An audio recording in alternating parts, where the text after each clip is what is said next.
Pinakamalakas na hari. Credit to the author. 606 hanggang 12. Ang mga pangalan po na nandito ay galing sa mga name generator. Kaya kung meron man pagkakatulad sa mga pangalan ng totoong tao o lugar, ito ay tunay na hindi sinasadya. Noong nakaraan, ang aura mula sa Ancient Dream Realm ay halos hinihigop ng bloodline ni Francis, ngunit ngayon ay may ideya si Francis na ay absorb ang aura sa kanyang mata. Ang espiritual na mata ng Diyos ni Francis ay direktang nakipag-ugnayan sa kanyang kaluluwa. Nagsimulang dumaloy ang aura ng wisps of the Ancient Dream Realm sa kanyang God's spiritual eye. Weng! Isang ripple ang lumitaw sa ibabaw ng lawa habang mabilis nitong hinihigop ang aura. Biglang nanginig ang buong puso ni Francis. Ang kanyang kaluluwa, na konektado sa God's spiritual eye, ay tila matagumpay ding naabsorb ang bahagi ng Ancient Dream Realm aura. Ang sensasyon ay parang isang uhaw na halaman na sumisipsip ng tubig, at ito ay nakaramdam ng labis na kasiyahan. Magaling, ang aura ng Ancient Dream Realm ay tila nakakatulong din sa kaluluwa. Tuwang-tuwa si Francis. Naabsorb ng kanyang bloodline at katawan ang maraming aura ng Ancient Dream Realm at humihina ang epekto nito, ngunit iba ito sa kanyang mata at kaluluwa. Ito ang unang pagkakataon na sinubukan ni Francis na ay absorb ang aura sa kanyang mata, at ang epekto ay napakalinaw. Makalipas ang isang oras, ganap niyang naabsorb sa kanyang mata ang natitirang Ancient Dream Realm aura sa loob ng kanyang katawan. Sa pag-inspection dito, nakita niya na ang kapangyarihan sa loob ng lawa ng mata ay mas dalisay, at naramdaman ni Francis na parang lumakas ang kanyang kaluluwa at mas matatag na ngayon ang kanyang pundasyon. Ang aura mula sa Ancient Dream Realm ay tila nakakatulong ng kaunti sa kaluluwa, at maaari pa nga itong makatulong sa kaluluwa na mapawi. Inihambing ni Francis ang bago at pagkatapos. Sa susunod na buwan, inilagay ni Francis ang higit sa kalahati ng Ancient Dream Realm aura sa mata, at nalaman niyang ang kanyang kaluluwa ay naging mas siksik at makapal. Noong nakaraan, ang kaluluwa ni Francis ay naging mas malakas sa tulong ng Wood Spirit Essence Soul, ngunit hindi ito na-condensed. Ito ay katulad ng isang taong matabang. Maaaring maraming karne sa kanilang mga buto, ngunit hindi nila magagawang talunin ang isang matipunong lalaki. Ngayong sinisipsip ni Francis ang aura mula sa Ancient Dream Realm para palakasin ang kanyang kaluluwa, ito ay naging mas condensed. Ang pagsipsip ng aura ay magbibigay daan sa aking kaluluwa na patuloy na lumakas. Anong uri ng mga pagbabago ang aidudulot nito sa hinaharap? Nakaramdam si Francis ng instinct na palakasin ang kanyang kaluluwa. Sa panandaliang panahon, maaari lamang nitong palakasin ang kanyang pandama at palakasin ang kanyang pundasyon, ngunit sinabi sa kanya ng instinct na magdadala ito sa kanya ng hindi maisip na mga benepisyo sa hinaharap. Gayunpaman, ang lahat ng iyon ay dumating sa ibang pagkakataon at hindi mahalaga sa ngayon. Sa kasalukuyan, naramdaman lamang ni Francis na ang kanyang kaluluwa ay nakakakuha ng mga benepisyo mula sa pagsipsip ng aura ng Ancient Dream Realm, kaya sinubukan lang niyang sumipsip hanggat kaya niya.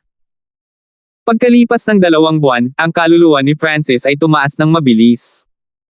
Ang unang ilang buwan ay nagkaroon ng pinakamahusay na epekto. Ang kanyang kaluluwa ay nalampasan ang Small Origin Core Realm at ngayon ay maihahambing sa Great Origin Core Realm.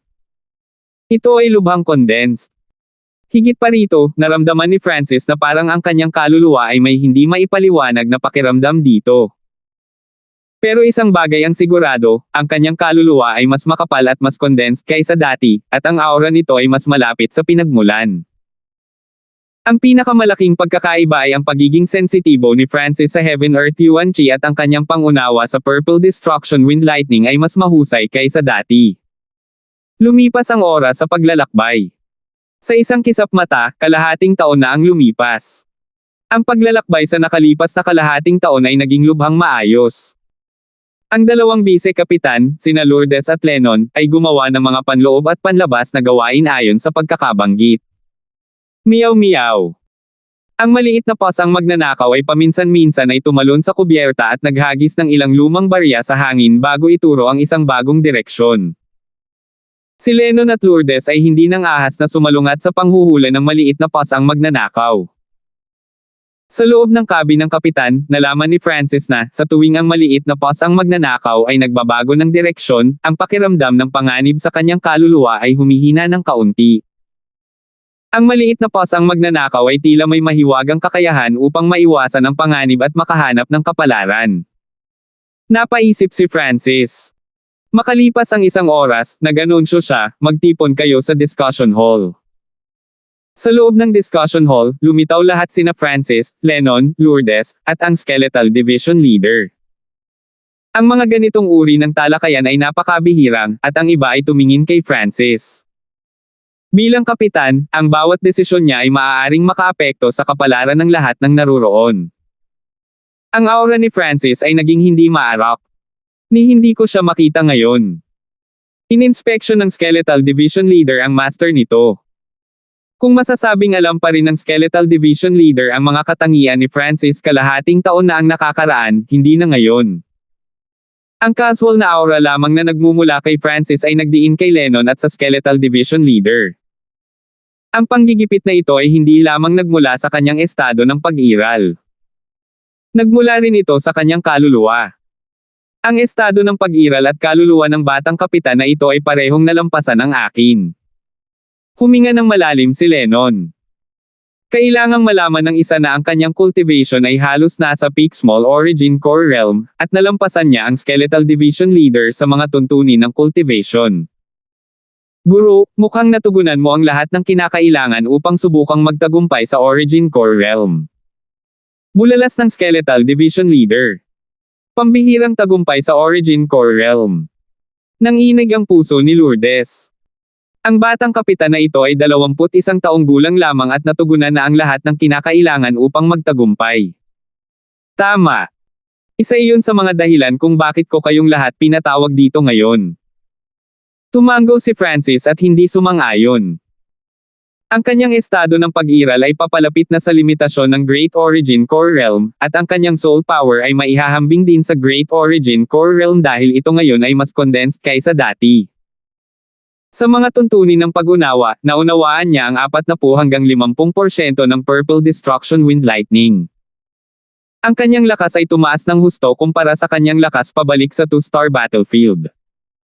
Sa sandaling ito, naabot na niya ang limitasyon ng half-step na Origin Core Realm. Isa pang kalahating hakbang at siya ay magiging isang tunay na soberano. Kailangan kong makahanap ng ligtas na kapaligiran para makapasok sa Origin Core Realm. Mayroon ding isa pang issue. Mabilis na nakarating si Francis sa punto. Ang kapaligiran sa loob ng walang limitasyong karagatan ay hindi masyadong matatag, at ang Heaven-Earth Yuan Chi ay sobrang manipis. Hindi ito ang pinakamahusay na pagpipilian upang magtagumpay. Kung may biglang nangyari noong sinusubukan niyang mag-breakthrough, ito ay kakilakilabot. Isang espesyal at ligtas na kapaligiran. Ang Void Ocean Spiritual Palace lang ang naroon. Sagot ni Lennon. Ang Void Ocean Spiritual Palace ay isang tahimik na lugar at isang high-tier na supply station.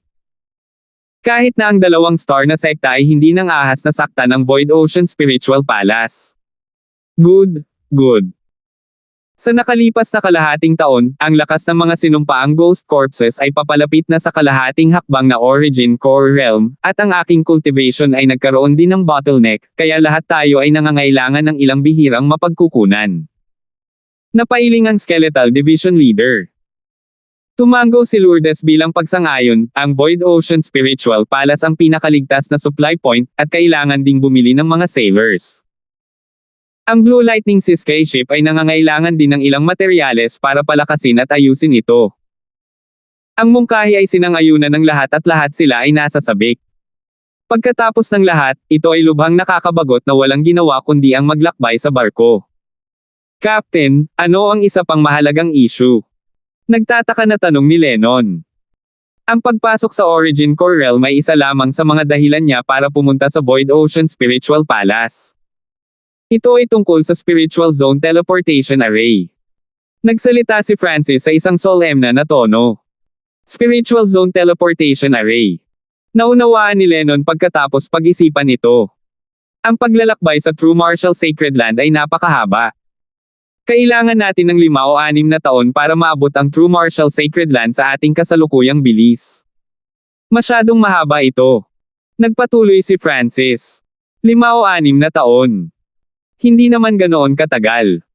Ang Skeletal Division Leader ay hindi naabala, ngunit si Francis ay 22 taong gulang lamang. Matagal na panahon para sa kanya. Sa kabilang banda, ang Skeletal Division Leader ay nabuhay ng ilang daang taon.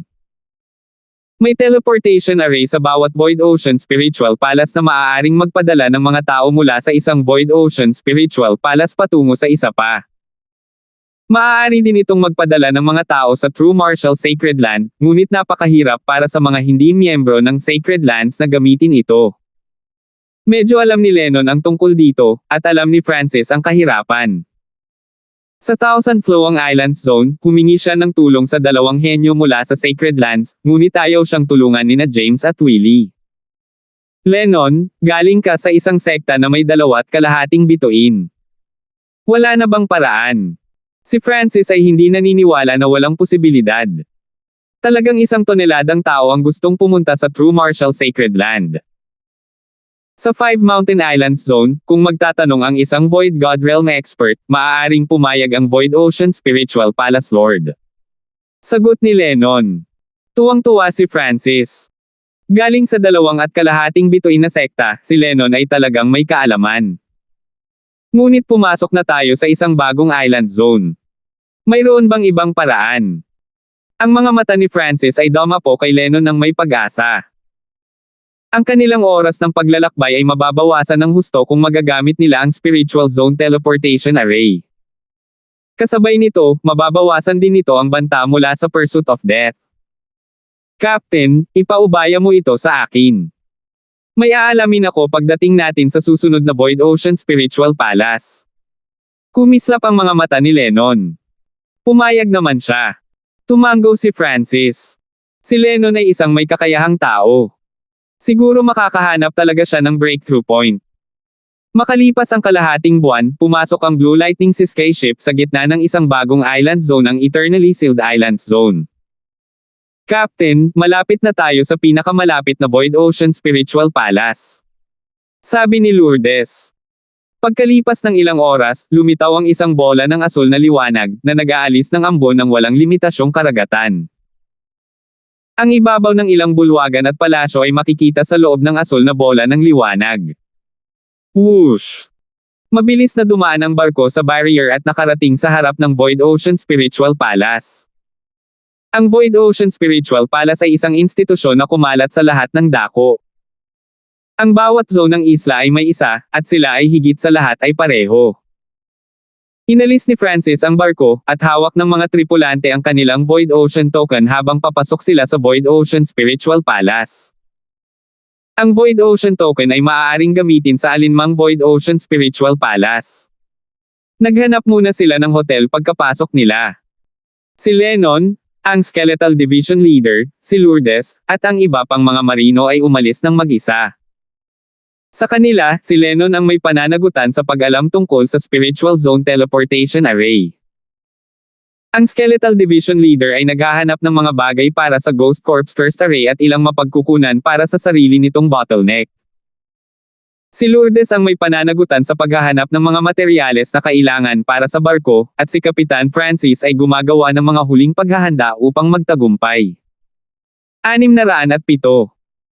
Pagkarating sa Void Ocean Spiritual Palace, inayos muna ni Francis ang kanyang mga mapagkukunan, na kinabibilangan ng mga item na nauugnay sa hangin at kidlat, primal crystal stones, at iba pang bihirang mapagkukunan. Nagsimula siyang magbuklat ng ilang libro. Hanggat ang isa ay may sapat na primal crystal stones, makakabili ng balita, impormasyon, at kaalaman. Sa totoo lang, lubos na kumpiyansa si Francis sa pagpasok sa Origin Core Realm. Matapos ang paulit-ulit na pagsipsip ng aura mula sa Ancient Dream Realm at paggamit ng Heartblood Essence, ang kanyang estado ng pag-iral ay tumaas ng mabilis, na lumalapit sa limitasyon ng Great Origin Core Realm. Ang estado ng pagkakaroon ng karamihan sa aktwal na Great Origin Core Realms ay hindi kasing lakas ng kay Francis. Higit pa rito, nagsimula na siyang makipag-ugnayan at maunawaan ang layunin ng iba pang Origin Core Realms matagal na ang nakalipas. Si Luceni, ang Skeletal Division Leader, ang Patriarch ng Iron Blood Religion, ang random na Great Origin Core Realms na nakilala niya, at maging ang layunin mula sa Half-Step Void God Realm. Natugunan na ni Francis ang kinakailangang ito noong siya ay nasa True Lord rank. Ang kanyang layunin at pangunawa ay nalampasan pa ang normal na Small Origin Core Realms, na dahil sa kung gaano kalakas ang kanyang kaluluwa, pati na rin ang mga kakayahan sa pag-aaral ng spiritual eye ng Diyos. Ayon sa mga libro, napakababa ng pagkakataong makapasok sa Origin Core Realm. Maraming half-step na Origin Core Realms ang nangangailangan ng ilang pagsubok, at kahit na ganoon, maaaring hindi sila makapasok. Nalaman ni Francis na ang kahirapan ay medyo mas mahirap kaysa sa naisip niya. Ang pagpasok sa Origin Core Realm ay maaaring ilarawan sa pamamagitan ng 4 na salita. Yuan Chi Core Formation. Gaya ng iminungkahing pangalan, ito ay upang gawing isang Yuan Core ang Yuan Chi at asensya ng isang tao, na maaari ding tawaging Core Center. Ang Yuan Core Center ay nahati sa 2 tier, ang isa ay ang normal na Yuan Core ng isang Small Origin Core Realm, at ang isa ay ang Crystal Core ng isang Great Origin Core Realm. Ang True Spirit Realm to the Small Origin Core Realm at the Small Origin Core Realm to the Great Origin Core Realm ay 2 pangunahing pagbabago sa kapangyarihan. Hindi nakakagulat na ang pagkakaiba sa pagitan ng Small Origin Core Realm at Great Origin Core Realm ay napakalaki. Mas naunawaan ni Francis ang tungkol sa Origin Core Realm. Sa ngayon, ang kailangan niyang gawin ay Yuan Chi Core Formation. Nakumpleto na niya talaga ang kalahati ng prosesong ito. Sa loob ng kanyang dantian, mayroong isang napakadalisay na kalahating hakbang na True Yuan.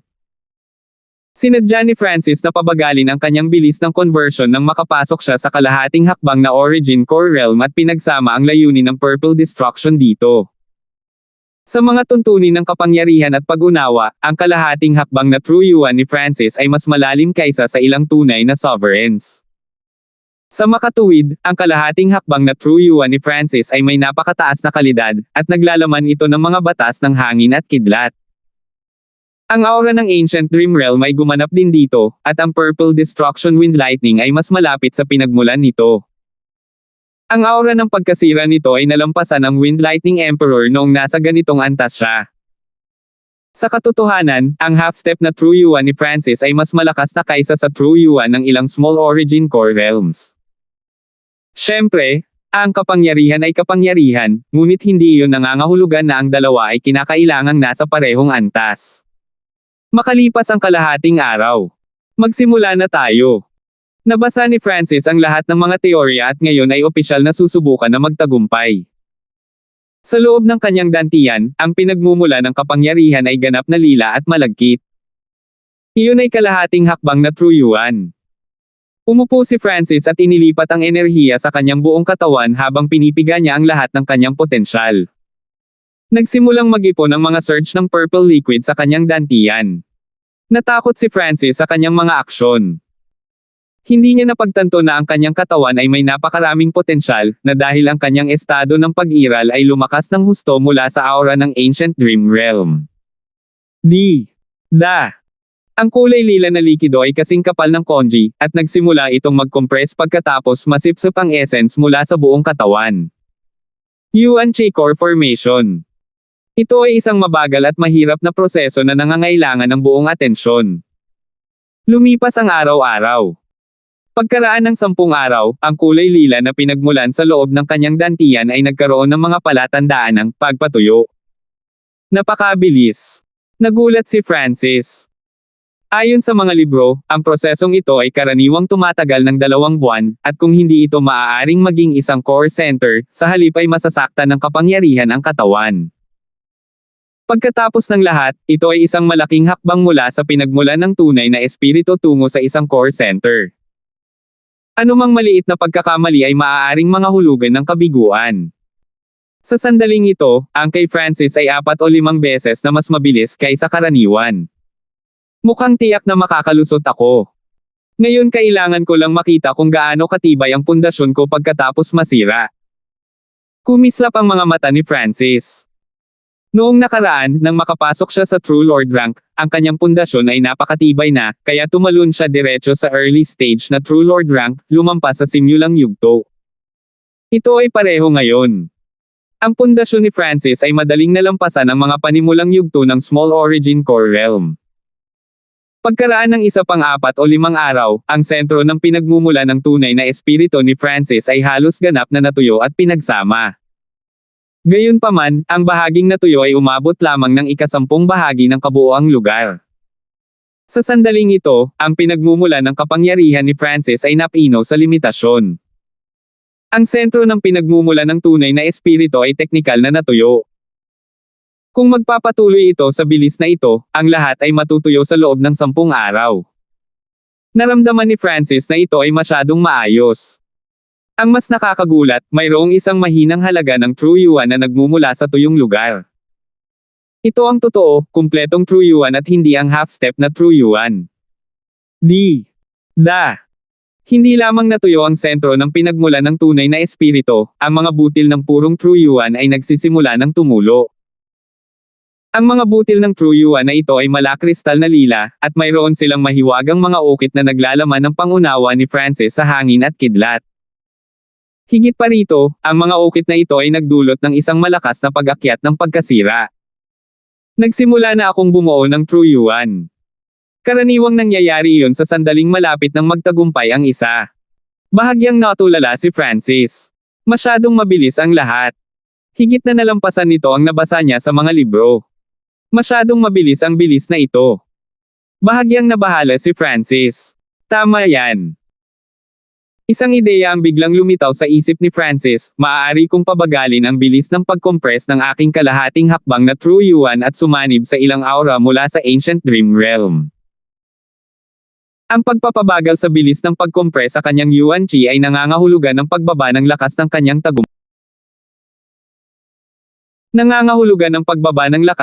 tagumpay. Ang mga normal na magsasaka ay hindi maglalakas loob na gawin ito dahil ang buong proseso ay karaniwang ginagawa sa isang pagtatangka. Ang pinakamaliit na pagkakamali ay maaaring mga hulugan na ang pinagmumula ng pagpapatayo ay maaapektuhan. Gayunpaman, hindi kailangang mag-alala ni Francis tungkol sa problemang iyon. Hindi na niya kinailangan pang tumuon sa pag-condense ng kanyang half-step na True Yuan. Sa puntong ito, hindi mapigilan ni Francis ang kanyang momentum, at imposibleng hindi siya makalusot kahit na gusto niya. Kung malalaman ito ng mga normal na magsasaka na hindi nakalusot, malamang na magsusuka sila ng dugo. Sure! Ang kamalayan ni Francis ay pumasok sa Ancient Dream Realm. Dahil sa katotohanan na siya ay nasa kalagitnaan ng paglusob, nais lamang ni Francis na manatili dito para sa ilang paghinga at humigop ng kaunti. Gayunpaman, sa sandaling pumasok siya sa Ancient Dream Realm, isang napakalaking pressure ang dumurog sa kanya. Ang half-step na True Yuan ni Francis na nagko-convert at natutuyo ay biglang tumigil. Dahil sa biglaang pagbabagong ito, tumalon ang puso ni Francis, ngunit sa kabutihang palad, ang rate ng conversion ay nabawasan lamang ng malaki. Hindi ito nagsimulang mag-liquidate. Biglang napagtanto ni Francis na ang natuyong pinagmula ng tunay na espiritu ay nagkaroon ng koneksyon sa sinaunang Dream Realm. Kapag pumasok sa Origin Core Realm, kailangan ng isang tao ng sapat na kapangyarihan at layunin mula sa labas ng mundo. Sa makatuwid, ang isang malakas na layunin ay isang mahalagang pangangailangan. Halos nakalimutan ko na ang Ancient Dream Realm at reality ay magkahiwalay na dimensyon. Hindi maisip ni Francis kung ano ang mangyayari kung makalusot siya rito. Biglang naramdaman ni Francis ang Heaven-Earth aura mula sa Ancient Dream Realm na bumaon sa kanyang kaibuturan. Boom! Nanginig ang puso ni Francis. Kahit na ang Heaven-Earth aura ay napakanipis, at ang rate ng pagsipsip ay hindi kahit isang libo ng mundo sa labas, isang malaking presyon ang dumaan sa kanya. Para siyang tinamaan ng kidlat. Kailangang malaman ng isa na ang Heaven-Earth aura ay hindi lamang ang normal na Ancient Dream Realm aura. Malamang na ito ang Heaven-Earth Yuan Qi ng dimensyong ito. Isang hininga. 2 hininga. 3 hininga. Ang estado ng pag-iral ni Francis ay hindi makayanan ang ganoong pressure at ang kidlat na sensasyon. 3 hininga mamaya. Wow! Si Francis ay nagluwa ng isang subo ng dugo habang ang kanyang kamalayan ay bumalik sa realidad. Napakagaan ng pinsalang natamo niya, higit sa lahat ay ang panginginig ng kanyang sentido at dugo. Hindi maganda. Si Francis ay likas na sinuri ang kanyang pinagmumula ng kapangyarihan at nalaman na ang tuyong lugar ay nabasag ng Heaven-Earth Aura mula sa Ancient Dream Realm. Nagsimulang bumilis ang tibok ng kanyang puso, at nagsalubong ang kanyang mga kilay. Ngayong nabasag na ang gitna, ang halaga ng kalahating hakbang na True Yuan na mayroon siya ay nabawasan ng 10%. Nataranta ang buong dantian niya. Para itong inatake. Si Francis ay gustong umiyak. Para siyang itinulak pabalik sa sandaling nakalusot siya sa kalahating hakbang na Origin Core Realm. Ang dami ng kapangyarihan sa loob ng kanyang katawan ay biglang nabawasan ng 10%. Ito ang pinagmumula ng kapangyarihan. Hindi niya maiwasang makaramdam ng bahagyang pagsisisi. Hindi na siya dapat pumasok sa Ancient Dream Realm noong pumapasok siya. Huminga ng malalim si Francis at pilit na kumalma bago muling siniyasat ang kanyang dantian. Maghintay. Ang ekspresyon ni Francis ay nagbago ng husto habang sinisiyasat niya itong mabuti. Kahit na ang dami ng kapangyarihan sa loob ng kanyang katawan ay bumaba ng 10%, ang kalidad ay tumaas sa isang bagong antas. Ang enerhiya at kakanyahan na nasa loob ng natitirang kalahating hakbang na True Yuan ay halos kapareho ng normal na True Yuan. Weng! Isang maliit na butil ng purple ang lumitaw sa palad ni Francis. Hindi ito ang normal na malabong lila. Ito ay purong lila. Ang bungkus ng lila ay napakalalim, at ang mga ukit dito ay nagbigay ng sinaunang at mapanirang aura. Paano ito posible? Natarante si Francis. Ang casual na tipak na ito ng Purple Destruction Wind Lightning na kanyang nabuo ay maihahambing sa Purple Destruction Wind Lightning sa 80 hanggang 70% comprehension. Kailangang malaman ng isa na 40 hanggang 50% pa lang ang naintindihan niya sa ngayon. Higit pa rito, ang Purple Destruction Wind Lightning ay naglalaman ng Heaven-Earth Aura mula sa Ancient Dream Realm, na magkakaroon ng hindi kilalang mga katangian nito. 608. Bagamat ang tuyong pinagmumula ng kapangyarihan ay gumuho at ang dami ng kapangyarihan na maaari niyang hawakan ay nabawasan sa 70%, ang kalahating hakbang na True Yuan sa kanyang katawan ay sumailalim sa isang hindi kapani-paniwalang pagbabago. Ang Purple Destruction Wind Lightning ni Francis ay umabot na sa 80 hanggang 70% mastery, at ang aura ng destruction na nasa loob ay ilang beses na mas malakas. Bagaman ito ay kalahating hakbang na True Yuan pa rin, ang aura nito ay hindi gaanong naiiba sa True Yuan. Naramdaman ni Francis ang tipak ng Purple Destruction mula sa kanyang palad, at ang pagkakaiba ay hindi lamang iyon. May kinalaman din ito sa pagbabago sa pinagmula ng kanyang kapangyarihan. Ang pagpasok sa Origin Core Realm sa Ancient Dream Realm ay nangangahulugan na malamang na naabsorb ko ang ilan sa kapangyarihan ng hangin at kidlat mula sa lugar na iyon. Kumislap ang mga mata ni Francis. Siya ay may kakaibang pakiramdam. Kahit na ang Purple Destruction Wind Lightning ay nagmula sa pamana ng Wind Lightning Emperor, ang kanyang pinagmula ng hangin at kidlat ay sumailalim sa hindi kilalang pagbabago.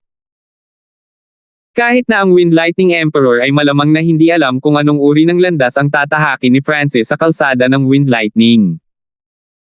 Marahil ito ang ibig sabihin ng pagtaas ng mas mataas pagkatapos ng pagbagsak.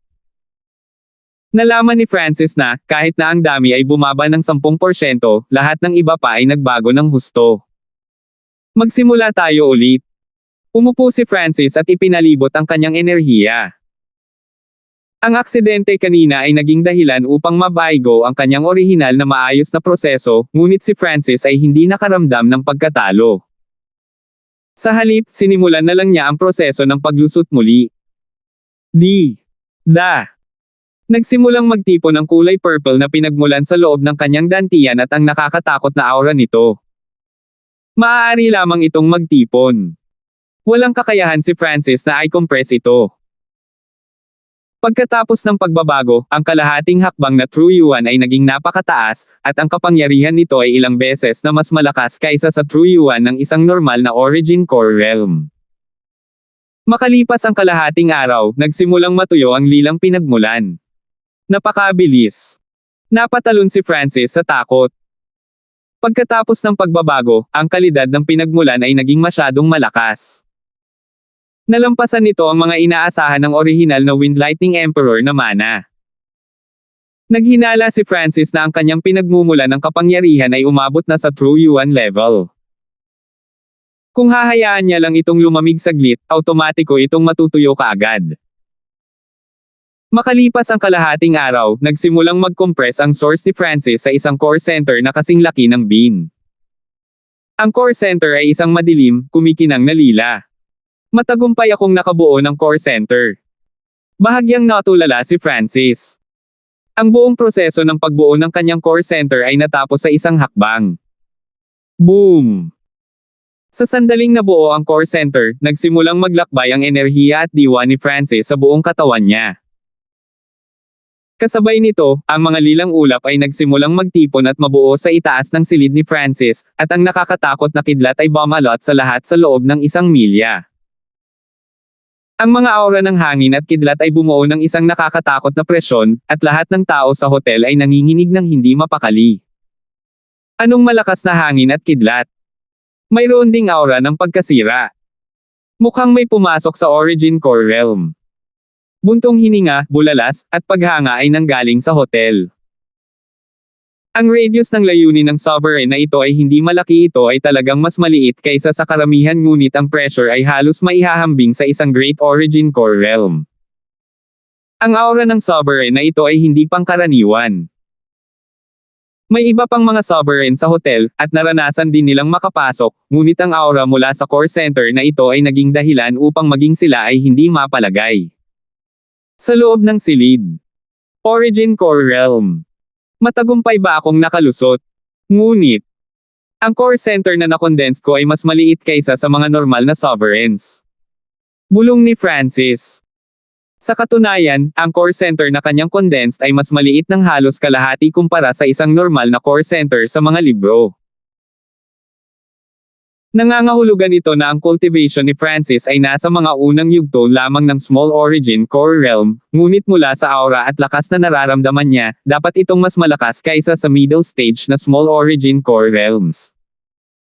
Higit pa rito, ang pinagmumula ng kapangyarihan ni Francis ay sumanib sa layunin at pag-unawa sa Purple Destruction Wind Lightning na umabot na sa 80 hanggang 70% mastery.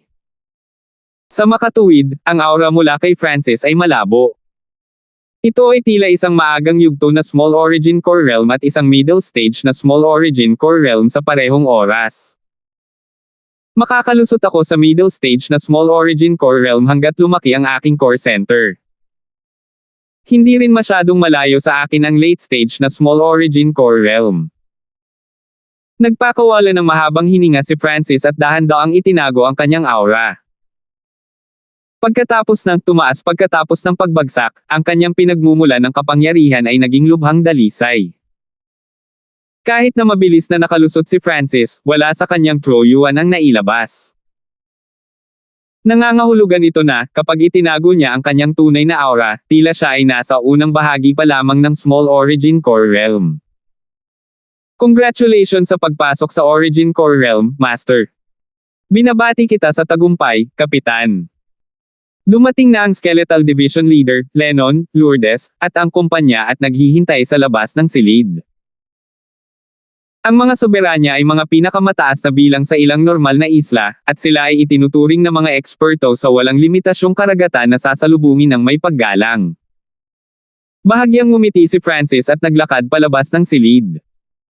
Maraming spiritual senses ang nag-scan, at ang mga ekspresyon ng mga may-ari ay nagbago lahat. Malinaw na walang sino man sa kanila ang umaasa na ang bagong soberano ay napakabata. Ang Skeletal Division Leader, Lennon, at Lourdes ay lahat ay may komplikadong mga ekspresyon at iba't ibang emosyon. Sa gitna nila, mabigat ang emosyon ng Skeletal Division Leader, at parang wala itong magawa. Ang cultivation ni Francis ay umabot sa sarili nito. Kahit noong nasa half-step Origin Core Realm si Francis, mas malakas na siya kaysa rito. Ngayon ay hindi na nito makita si Francis. Si Lennon at Lourdes ay nabigla sa potensyal at talento ni Francis. Pareho silang nasa top in terms of talent. Si Lourdes ang pinakadakilang kababalaghan sa 8 Desolate Mountains, at mayroon siyang status na katulad ng kay Yu Tianhao sa Azure Flower Continent. Si Lennon ay isang minsan sa 1,000 taon na henyo mula sa 2.5 bituin na sekta, ang Six Ring Palace. Ang makapasok sa Origin Core Realm sa murang edad. Malamang na ang mga mula sa spiritual sacred lands lang ang may kukumpara sa kanya. Naramdaman ni Lennon na hindi siya kasing galing ni Francis. Tumingin si Francis sa paligid at pinagmasdan ang emosyon ng lahat. Naramdaman niya ang napakaraming katulad na mga tingin sa kanyang landas ng paglilinang, ngunit ang isang soberano ay isang pinakamataas na dalubhasa sa Azure Flower Continent. Maging si Francis ay nakaramdam ng pagmamalaki. Gayunpaman, nang isipin niya ang tungkol sa pursuit of death, ang pagmamataas ni Francis ay agad na nawala. Pagkaraan ng ilang sandali, narinig ni Francis ang ilang ulat mula sa lahat ng tao sa silid. Ang array flag para sa Ghost Corps Cursed Array ay natapos kalahating taon na ang nakalipas, at ang lakas ng mga sinumpaang Ghost Corpses ay papalapit na sa half-step na Origin Core Realm. Ang isang maliit na bilang ay nakaabot na sa kalahating step na Origin Core Realm na. Unang nagsalita ang Skeletal Division Leader. Matapos gumastos ng malaking halaga ng mga mapagkukunan, ang kapangyarihan ng Ghost Corps Cursed Array ay napabuti sa isang ganap na bagong antas. Tumango si Francis. Kapag ang daang Ghost Corpses ay umabot sa kalahating hakbang na Origin Core Realm at nilamon ang dugo at diwa ng 100 sovereigns, magkakaroon ng bagong tagumpay. Higit pa rito, may isa pang naisip si Francis, na pagsamahin ang aura ng Ancient Dream Realm sa mga sinumpaang Ghost Corpses, ngunit iyon ay isang pag-iisip lamang sa ngayon. Wala pang gagawing aksyon. Kapitan, ang barko ay naayos at pinalakas. Ang mga mandaragat ay lahat ay naglilinang sa loob ng Void Ocean Spiritual Palace. Sabi ni Lourdes. Parehong natapos ng Skeletal Division Leader at Lourdes ang kanilang mga ulat. Sa wakas ay napunta ang tingin ng lahat kay Lennon, at maging si Francis ay hindi maiwasang umasa. Naging maayos ang mga gawain ng lahat, at may mahalagang gawain si Lennon. Ang balita ng Spiritual Zone Teleportation Array ay inilagay sa parehong prioridad tulad ng pagpasok sa Origin Core Realm. Captain, ang Void Ocean Spiritual Palace na ito ay nasa teritoryo ng Eternally Sealed Island Zone at, ayon sa balitang nakuha ko mula sa 10,000 News Building, itong Void Ocean Spiritual Palace ay mayroon ding Spiritual Zone Teleportation Array na konektado sa ilang dosenang Void Ocean Spiritual Palaces sa mga surround island zone. Ngumiti si Lennon at sinabi. Ang 10,000 News Building ay isang lugar sa Void Ocean Spiritual Palace kung saan ibinebenta ang mga balita. Hanggat ang isa ay may sapat na Primal Crystal Stones, walang gaanong balita na hindi masasabi sa iyo ng 10,000 News Building. Tulad ng inaasahan. Mayroong isang Spiritual Zone Teleportation Array sa Void Ocean Spiritual Palace. Si Francis ay patuloy na tumingin kay Lennon. Ang isang Spiritual Zone Teleportation Array ay karaniwang maaaring sumasaklaw sa layo na hindi bababa sa isang buong island zone. Kahit na ang ilang 2 star na sekta ay hindi ganoon ang kakayahan. Ang napakalaking Spiritual Zone Teleportation Array ay maaaring mag-teleport sa pagitan ng Spiritual Sacred Lands. Kapareho ito ng iba pang Void Ocean Spiritual Palaces. Ang Void Ocean Spiritual Palace sa Eternally Sealed Islands Zone ay kinokontrol ng Void Ocean Spiritual Palace Lord, at karaniwang nangangailangan ng pag-aproba ng Void Ocean Spiritual Palace Lord para magamit ito. Tumigil si Lennon. Eternally Sealed Void Ocean Spiritual Palace Lord. Ang Void Ocean Spiritual Palaces ay nakakalat sa walang limitasyong karagatan, at halos lahat ng island zone ay may isa. Ang pinuno ng Void Ocean Spiritual Palace sa Eternally Sealed Islands Zone ay ang Eternally Sealed Palace Lord. Mayroon bang paraan para hayaan ang Eternally Sealed Palace Lord na gamitin natin ito? Tanong ni Francis. Alam niya na ang Spiritual Zone Teleportation Arrays ay karaniwang nakalaan para lamang sa mga mula sa Spiritual Sacred Lands, at hindi ito bukas sa publiko. Tama, ang tanging paraan ay gawin ang Eternally Sealed Palace Lord na gamitin natin ito. Siya lang ang may kakayahang hayaan tayong gawin iyon. Sabi ni Lennon. Sa nakalipas na ilang araw, tinanong ni Lennon ang mga libangan at saloobin ng Eternally Sealed Palace Lord. Ang paglilinang ng Eternally Sealed Palace Lord ay umabot na sa kalahating hakbang na Void God Realm, at bilang isang Palace Lord, siya ay napakayaman. Siya ay napakayaman na ang kanyang kayamanan ay higit pa sa ilang mga Void God Realm. Sa makatuwid, halos imposibleng ilipat siya sa pamamagitan ng mga kayamanan o armas. Ang kanyang kapangyarihan sa pakikipaglaban ay halos nasa Void God Realm, at hindi maraming tao ang makakapagbanta sa kanya. Nagsalita si Lennon sa isang solemn na tono. Nang marinig iyon, nagsalubong ang mga kilay ni Francis. Ang lakas, katayuan, at kayamanan ng Eternally Sealed Palace Lord ay umabot na sa pinakamataas. Parang walang makagalaw sa kanya. Sa kabutihang palad, nakakita ako ng isang breakthrough point. Ang Eternally Sealed Palace Lord ay may ilang mga libangan. Napangiti si Lennon. Breakthrough point. Agad na interesado si Francis. Talagang may kakayahan si Lennon. Pero gusto ko munang makipag-spar kay Captain. Ang mga salita ni Lennon ay nabigla. Spar sa akin. Tumigil si Francis, at maging si Lourdes at ang kumpanya ay nagulat.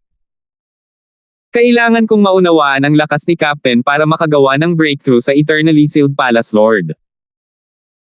Siyempre, kailangan kong aminin na personal din akong interesado sa kung gaano kalakas si Captain pagkatapos makapasok sa Origin Core Realm.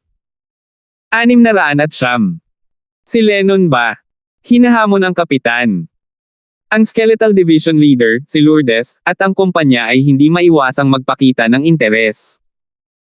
Bagamat si Francis ay ang kapitan ng Blue Lightning Siskay ship, hindi pa talaga siya nakipag-sparring sa sinuman sa mga mandaragat. Dagdag pa sa katotohanan na si Francis ay nakalusot lamang at nagbigay ng nakakagulat na aura na halos maihahambing sa Great Origin Core Realm, lahat ay lubhang na curious. Oo naman. Tumango si Francis. Hindi lamang ang hamon ni Lennon ay tungkol sa Eternally Sealed Palace Lord at sa Spiritual Zone Teleportation Array, nais ni Francis na subukan ang kanyang bagong lakas. Lumipat ang grupo sa isang martial arts field makalipas ang ilang sandali. Ang mga hotel sa Void Ocean Spiritual Palace ay iba sa mga hotel sa mortal na mundo. Ang mga hotel dito ay itinayo ng mga opisyal, at lahat ng nanatili sa isa ay isang dalubhasa mula sa labas ng mundo. Ang espasyo sa loob ng alinman sa mga hotel ay maihahambing sa isang buong kastilyo, at ang larangan ng martial arts sa loob ng hotel ay hindi rin normal. Halimbawa, ang field dito ay ilang daang yarda ang lapad, at mayroon itong mga protection sa paligid nito. Itago ang laban. Sinabi ni Lennon sa isang manggagawa sa malapit. Sure. Bahagyang ngumiti ang manggagawa at iwinagayway ang bandila ng array. Ang larangan ng martial arts ay agad na natatakpan ng isang itim na screen, na nangangahulugan na ang mga nasa labas ay hindi makakapanood maliban kung narating nila ang Void God Realm. Hindi maiwasan ni Francis na isipin ang layunin ni Lennon at kung paano ito nauugnay sa Eternally Sealed Palace Lord. Sa loob ng field, nakatayong magkaharap sina Francis at Lennon. Naroon lamang ang Skeletal Division Leader at si Lourdes na nanunood. Napakalakas na ni Kapitan bago siya makalusot. Ang kanyang eye bloodline ay nakapatay pa ng isang Great Origin Core Realm Sovereign Lord. Napaisip si Lourdes. Sa kanilang mga pananaw, si Lennon ay talagang hindi katugma ni Francis. Captain, mangyaring huwag gamitin ang iyong eye bloodline kapag nakikipaglaban ka sa oras na ito. Tanong ni Lennon. Huwag gamitin ang kanyang eye bloodline. Bahagyang huminto ang lahat. Itong Lennon ay medyo tuso. Sabi ni Lourdes, ngunit nang sabihin iyon ni Lennon, hindi namula ang kanyang mukha at hindi bumilis ang tibok ng kanyang puso. Alam niya na kung gagamitin ni Francis ang kanyang eye bloodline, wala na siyang pagkakataon. Hehe, hindi ko gagamitin ang eye bloodline ko, pero may suggestion ako. Ngumiti si Francis. Tumigil si Lennon. Hihigpitan din ba siya ng kapitan? Sa sandaling ito, hindi sapat ang isa lang. Bakit hindi nyo ako ipaglaban? Dama po ang tingin ni Francis sa Skeletal Division Leader. Dalawa ng sabay. Si Lennon at ang Skeletal Division Leader ay nagsiwalat ng mga natulala na ekspresyon. Makipag-away sa dalawa ng sabay-sabay nang hindi ginagamit ang kanyang kapangyarihan sa eye bloodline. Nanlaki ang mga mata ni Lourdes.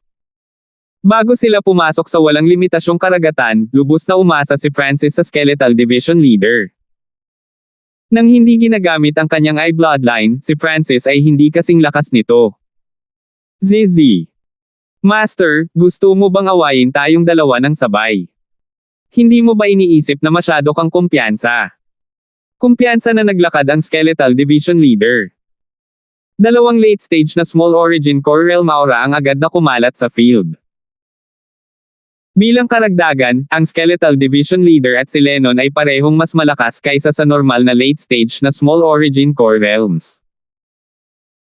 Ang pamamaraan ng pagpapalakas ng buto ng Skeletal Division Leader ay napakalakas bago pa ito sumanib sa 9 Deadly Inbone. Ito ay halos walang kapantay laban sa mga nasa ilalim ng Great Origin Core Realm. Sa kabilang banda, ang cultivation ni Lennon ay malapit na sa peak Small Origin Core Realm.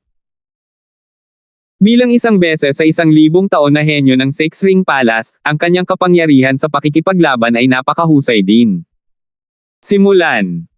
Nanatiling kalmado si Francis nang humarap sa dalawa. Heavenly Star Sword. Itinaas ni Lennon ang kanyang kamay, at lumitaw sa kanyang kamay ang isang Earth Grade Sword na may mga sinaunang inukit. 7-star Heaven Slaughtering Technique.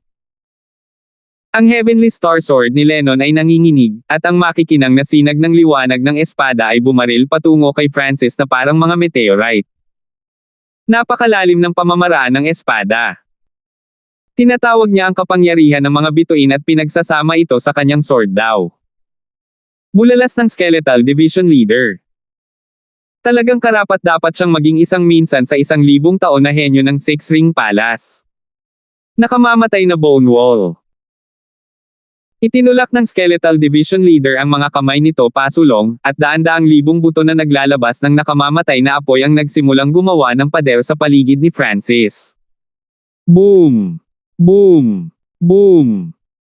Ang paligid ni Francis ay ganap na hinaranggan ng mga layer ng nagninangas na mga pader ng buto, na nagpatuloy sa pagsara at paghigpitin ang paggalaw ni Francis. 7-star Heaven Slaughtering Technique. Kasabay nito, iwinagayway ni Lennon ang kanyang espada at nahati ang mga ilaw ng espada habang dumudugo ang mga ito patungo kay Francis. Perpekto ang teamwork ng dalawang sovereigns. Si Lennon ang may pananagutan sa pag-atake habang ginamit ng Skeletal Division Leader ang sariling imbento nitong pamamaraan upang paghigpitin si Francis at bumuo ng isang defensive shield sa parehong oras. Maging ang mga nasa Great Origin Core Realm ay maantig ng ganoong combo. Isang ngiti ang lumitaw sa bibig ni Francis. Madali niyang naiwasan ang mga pag-atake sa kanyang bilis. Weng! Lumitaw sa palad ni Francis ang isang layer ng purple na kidlat na nagradiation ng sinaunang aura ng pagkasira. Purple Lightning Wind Ring. Ikinumpas ni Francis ang kanyang palad, at ang Purple Destruction Wind Lightning sa kanyang palad ay tinangay ang lahat ng bagay sa dinadaanan nito. Basag! Basag! Basag! Ang nag-aalab na pader ng buto sa paligid niya ay agad na nabasag ng makasalubong ito ng kidlat na naging itim na usok. Ang aking Deadly Bone Wall. Kapansin-pansing nagbago ang ekspresyon ng Skeletal Division Leader. Ang Deadly Bone Wall ay isang lihim na pamamaraan na nilikha nito sa nakalipas na kalahating taon, at ginawa ito upang paghigpitin ang mga kalaban na mas malakas kaysa sa sarili nito. Gayunpaman, sa harap ng Purple Lightning Wind Ring, ang lahat ay agad na nawasak.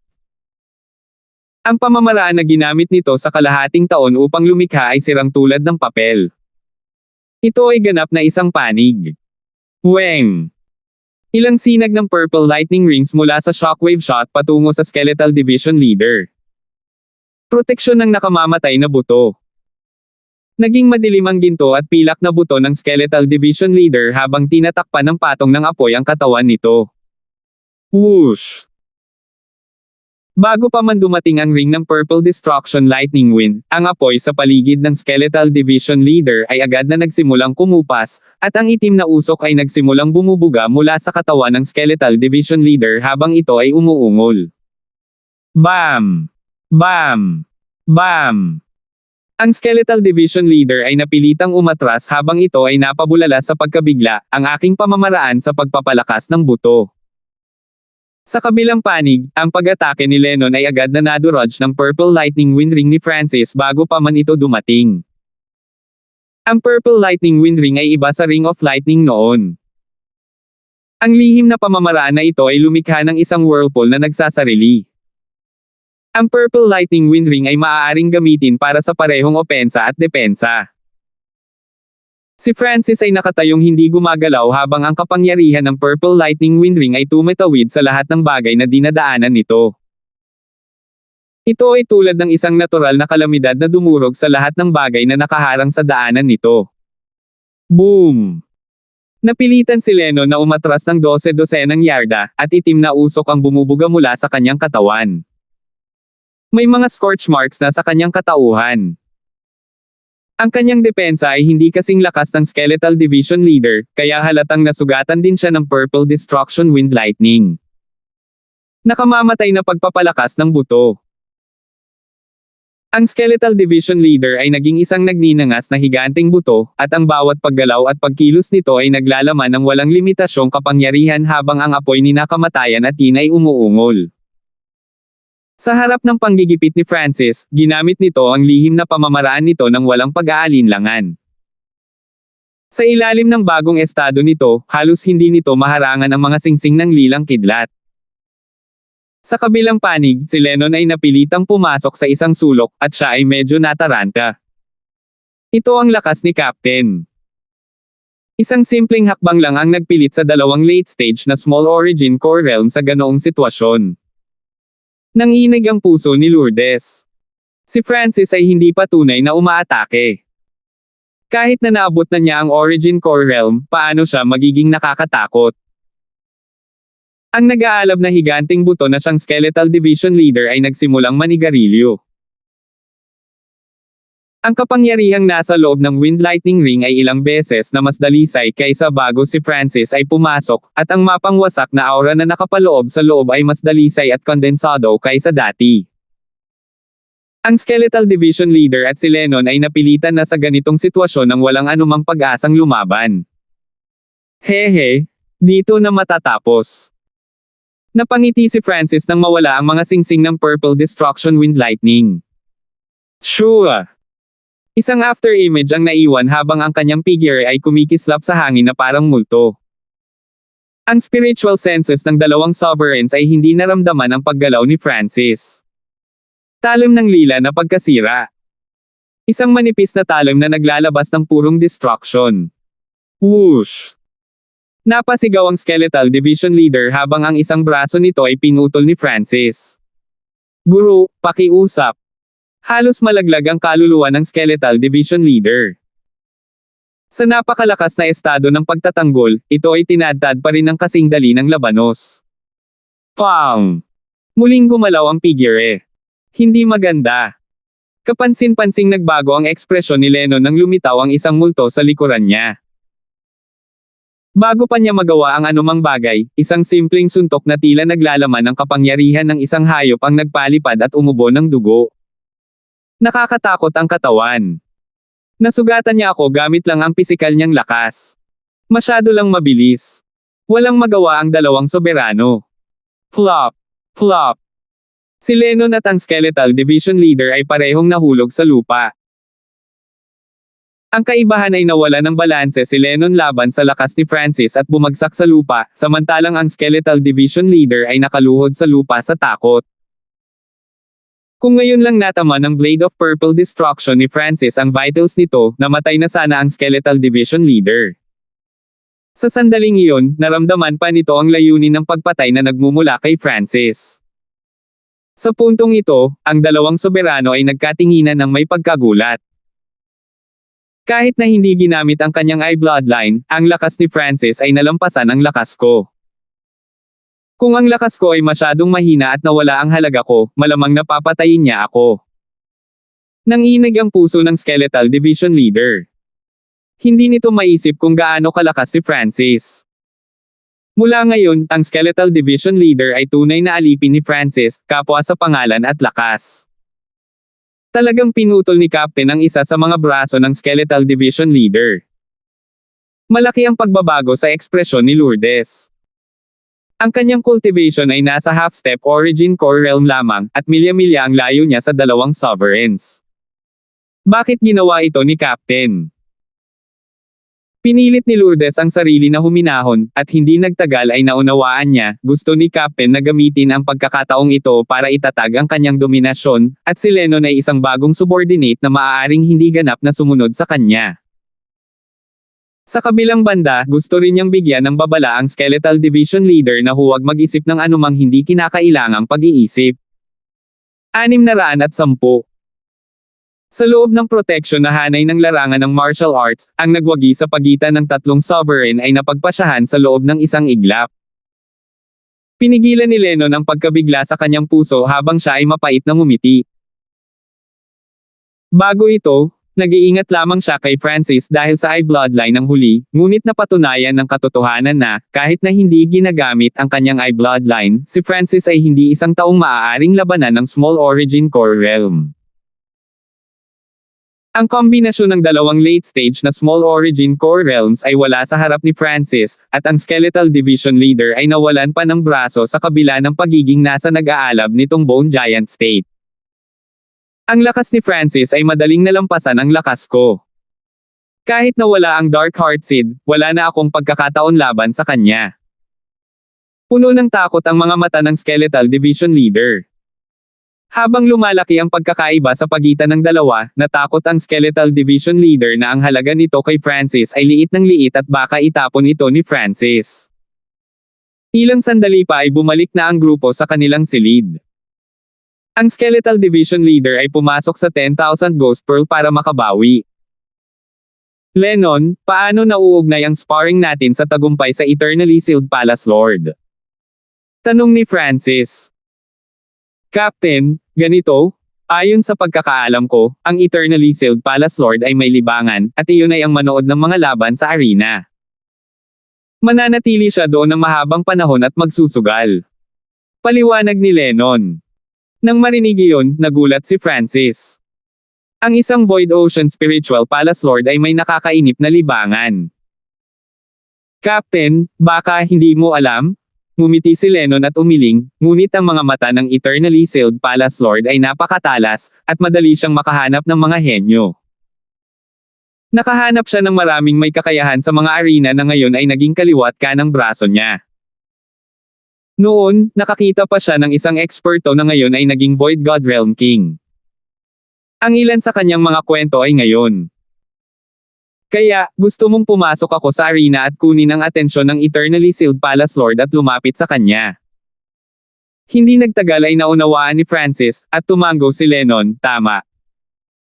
Nagtiwala siya kay Francis pagkatapos makipag-sparring sa kanya. Naniniwala si Lennon na ang isang maliwanag na bituin tulad ni Francis ay madaling makapasok sa mga mata ng Eternally Sealed Palace Lord. Kung nagawa niyang makalapit sa Eternally Sealed Palace Lord, baka may pag-asa na magamit nila ang Spiritual Zone Teleportation Array.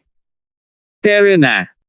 Walang pag-aalinlangan, inakay niya si Lennon at naglakad patungo sa arena. Ang Void Ocean Spiritual Palaces ay kumalat sa walang limitasyong karagatan, at bawat isa sa kanila ay may kanya-kanyang arena.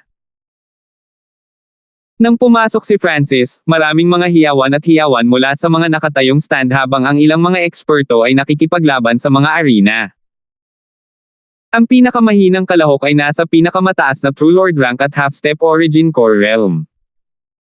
Ang mga pangunahing laban ay sa Small Origin Core Realm. Pagkatapos ng lahat, ang Great Origin Core Realm Sovereign Lords ay bihira kahit sa mga 2-star sects, at sila ay bahagi ng upper echelons. Moyo! Moyo! Excited na sigaw mula sa mga kinatatayuan.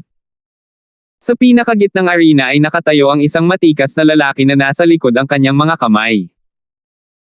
Ang matikas na lalaki ay natatakpan ng isang madilim, misteryosong liwanag na tila kayang sumipsip ng liwanag, at siya ay tila hindi maarak. Napakabaliw nito. Nanalo na si Moyo ng 56 na laban sa Eternally Sealed Arena. Sa nakalipas na daang taon, bihirang magkaroon ng anumang Small Origin Core Realms na manalo ng 50 sunod-sunod. Ano ang background nitong si Moyo? Tinalo na niya ang record nitong nakalipas na 10 taon. Sumiklab ang usapan sa arena. Moyo, sigurado ka bang gusto mong magpatuloy?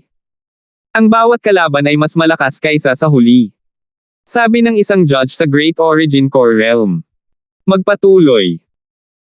Ngumisi si Moyo at bumulong sa mababang tono, ang layunin ko ay kumpletuhin ang 100 sunod na panalo sa Small Origin Core Realm. Ako ang kalaban mo. Isang nangingibabaw at maliwanag na boses ang narinig nang lumitaw ang isang matipunong lalaki sa arena. Hua! Sumigaw ang mga tao, Fire Gold Power King. Napahinto ng Fire Gold Power King ang mga yapak ng maraming challenger dati. Malamang, ang Fire Gold Power King na ito ay natagpuan ng Eternally Sealed Palace Lord at sinanay na magtrabaho sa mga arena. Maraming tao ang nakakilala sa kanyang pagkakakilanlan. Halata na ang Fire King Power King na ito ay medyo sikat. Late Stage Small Origin Core Realm. Napakalakas na ng kalaban pagkatapos ng 56 na panalo. Bumulong si Lennon at bumantong hininga. 100 tuloy-tuloy na panalo. Nagpakita si Francis ng nagtatanong na ekspresyon. Captain, ang arena na ito ay itinayo ng mga opisyal ng Void Ocean Spiritual Palace, at nagbibigay sila ng espesyal na gantimpala para sa ilang mga milestone. Halimbawa, ang pagkapanalo ng 25 laban at pagkapanalo ng 50 laban ay parehong may kanya-kanyang gantimpala. Kung ang isa ay maaaring manalo ng 100 ng sunod-sunod, makakatanggap sila ng malaking premyo kasama ang sukdulang kaluwalhatian. Paliwanag ni Lennon. Naunawaan ni Francis ang mga patakaran ng 100-win challenge ni Moyo. Dahil nagkaroon ng malaking panghuling premyo, susubukan ng mga opisyal na pigilan ang ika-100 na panalo. Walang sino man sa Eternally Sealed Island Zone ang nakakumpleto ng 100 panalo na hamon sa nakalipas na 100 taon. Dagdag ni Lennon. 100 taon. Nagsikip ang mga mag-aaral ni Francis. Ilang mga elite ang naroon sa isang buong zone ng isla sa loob ng 100 taon. Mula dito, makikita kung gaano kahirap manalo ng sunod-sunod na 100 laban. Habang nag-uusap ang dalawa ay nagsimula na ang laban sa arena. Ang Fire Gold Power King ay isang sovereign na nilinang sa mga discarding nagpapalakas ng katawan. Ang kanyang pisikal na kapangyarihan at depensa ay maaaring bahagyang mas malakas kaysa sa Skeletal Division Leader. Nagliliyab na gintong nakakapasong langit. Ang Fire Gold Power King ay umungal, at siya ay tila naging isang gintong estatwa ng ang kanyang mga kamao ay naging sanhi ng pagyanig ng arena. Boom! Ang mga nakakatakot na gintong suntok ay bumaril sa hangin at naglabas ng apoy na parang pagsabog ng bulkan. Petty tricks. Naging madilim ang paligid ni Moyo, at ang dilim na ito ay hindi lamang naghigpit sa paningin ng kalaban, nilimitahan din nito ang kanilang mga pandama. Sure! Isang multo ang dumaan sa kadiliman at madaling nakaiwas sa mga pag-atake. Napakalalim ng kasanayan sa paggalaw. Ang figure ni Moyo ay maaaring sumanib sa kadiliman at agad na lumitaw saan man tulad ng teleportasyon. Nagliwanag ang mga mata ni Francis. Si Francis at ang mga nasa Great Origin Core Realm lang ang nakakakita kung paano gumalaw si Moyo. Bastos ka!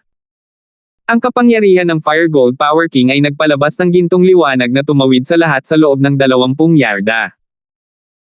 Ang galaw niyang ito ay maaaring agad na sumisingaw sa lahat ng nasa malapit. Boom! Nawala ang multo. Ito ay isang after image lamang. Walang bakas na madilim na gabi.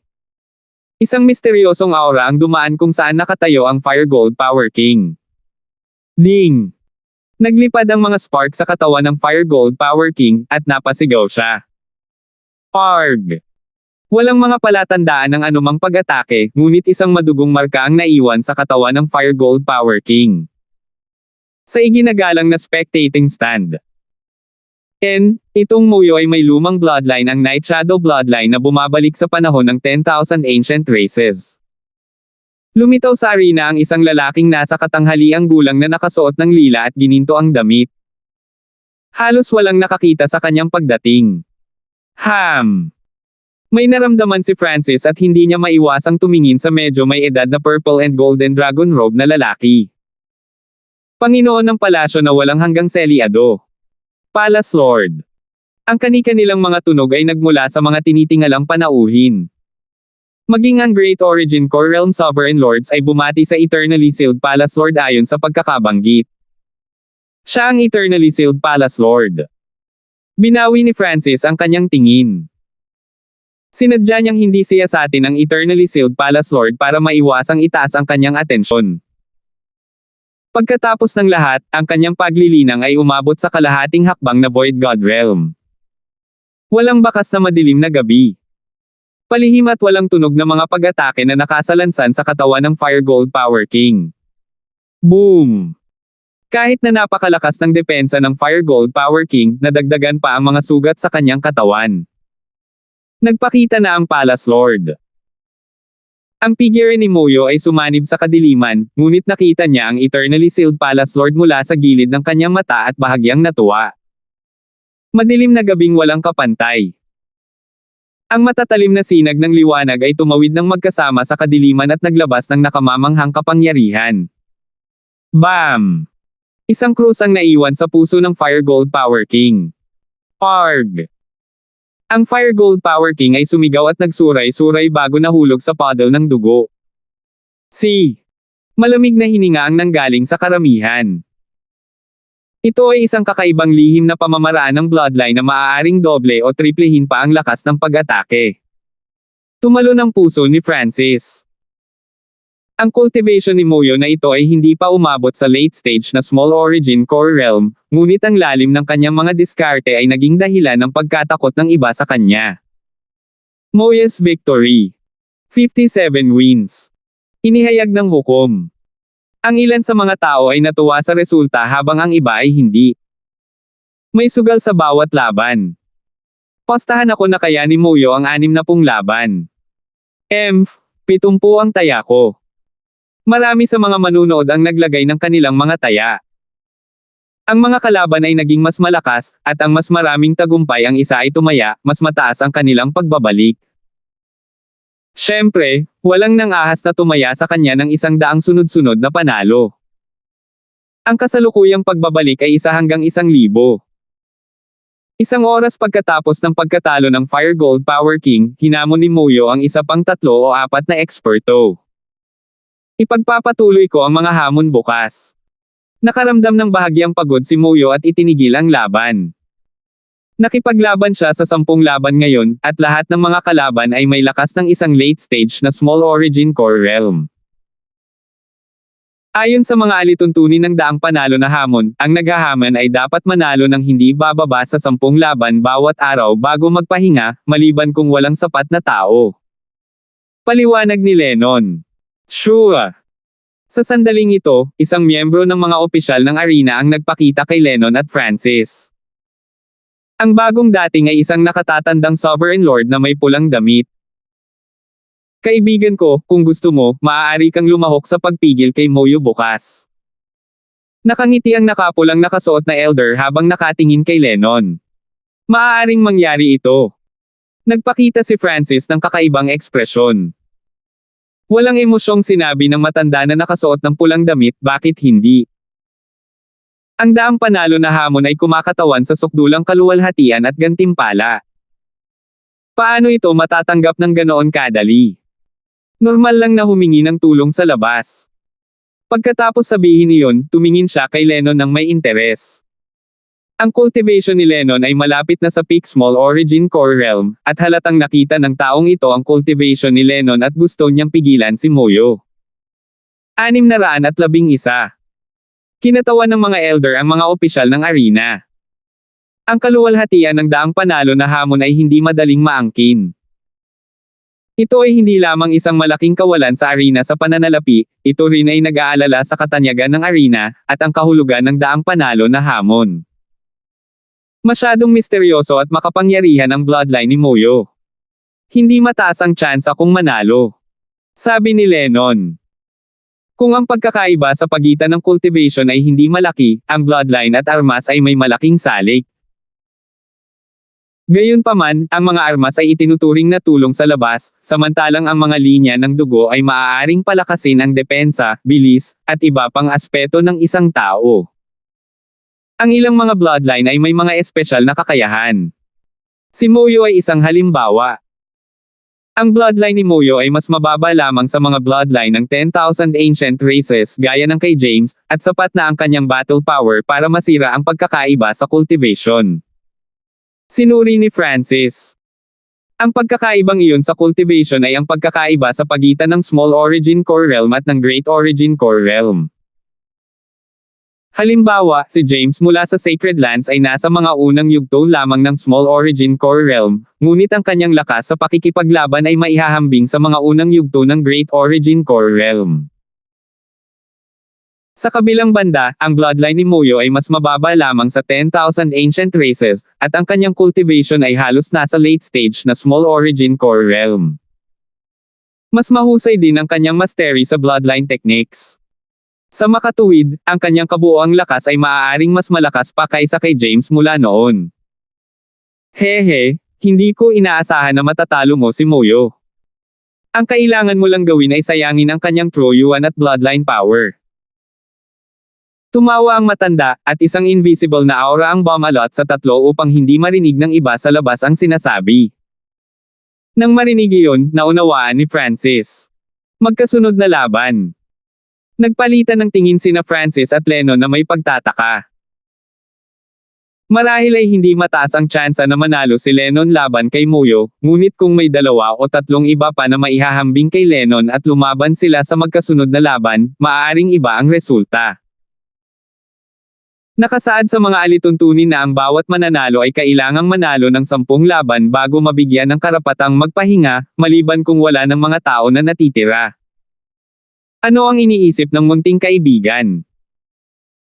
Kung magagawa mong gugulin ang 30% ng bloodline power ni Moyo o True Yuan, agad kang magiging isang inestima na panauhin ng Void Ocean Spiritual Palace.